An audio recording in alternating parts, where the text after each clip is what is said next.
I was asked to show how I set up websites, and so that's what I'm going to do in this short video. I use two sites. I use GoDaddy to buy my domains, and I use SiteGround for hosting. So the first thing I do is I'm going to come to both my SiteGround site and my GoDaddy site and make sure that you're signed in. So that's the first step. Okay, once signed in, you go to SiteGround, go to My Accounts, find the one that says cPanel, go to cPanel, proceed, and we are going to want to find these name servers. So you're going to need to copy both of these name servers down, and I'm going to go to Add-on Domain. You can see these other domains that I've got, Math and English Worksheets, PotentialGenius.com. Actually, that one's gone, so I need to get rid of that. And Tech Teacher Zone. My new domain is called, what am I going to use? KidTimeFun.com. Use this for this example. And then automatically it will populate this folder. This is public HTML KidTimeFun.com. And I don't like to have the .com there, so I'm just going to make it KidTimeFun. Set up a password.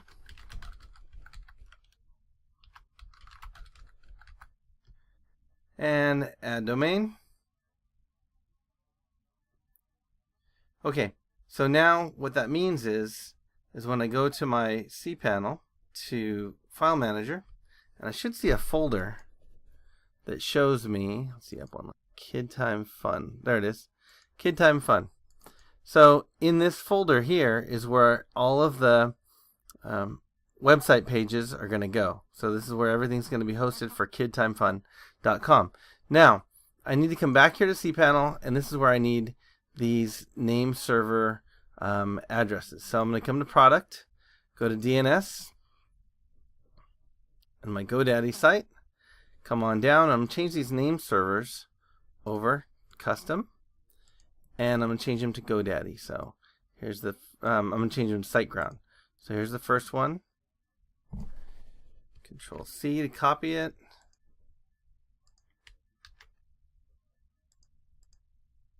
Here's the second one. Control C to copy it. Control V to paste. And then it can take up to 48 hours for that to propagate. Usually it doesn't. It'll take, something like 4 or 5 hours. So we'll just wait, and that'll end up working for sending KidTimeFun.com over to my new folder in my hosting area. Now the next thing I like to do is this is going to be a WordPress site. So I'm going to come and look to see what kind of, here we go, WordPress installer. I'm going to press on WordPress installer, and I want to install, obviously. So I'm just going to do a quick install. And not EdTutors. It's got to be KidTimeFun.EdTutors. Oh, here we go. KidTimeFun.com. And push install. And now my WordPress is installing. So in a bit, when I come back in a few hours, if I go to KidTimeFun.com, I will see a blank WordPress page. In fact, here we are right here. KidTimeFun.com. Already working. That was quick. Oops. So if you notice, when I come to KidTimeFun.com, it's in this folder /KidTimeFun.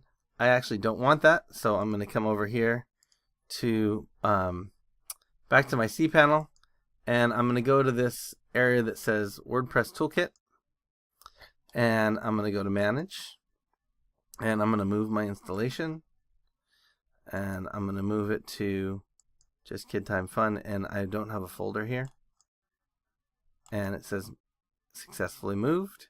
So if I come back here, and this should not work. Let's see here. There it is. So now I fixed it so that my WordPress is now at just KidTimeFun.com and not with that / thing. I hope you find this pretty easy.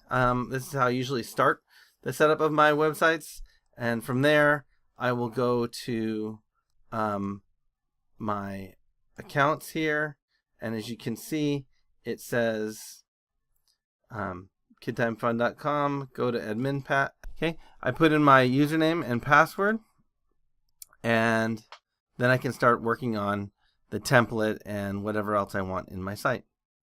Thank you.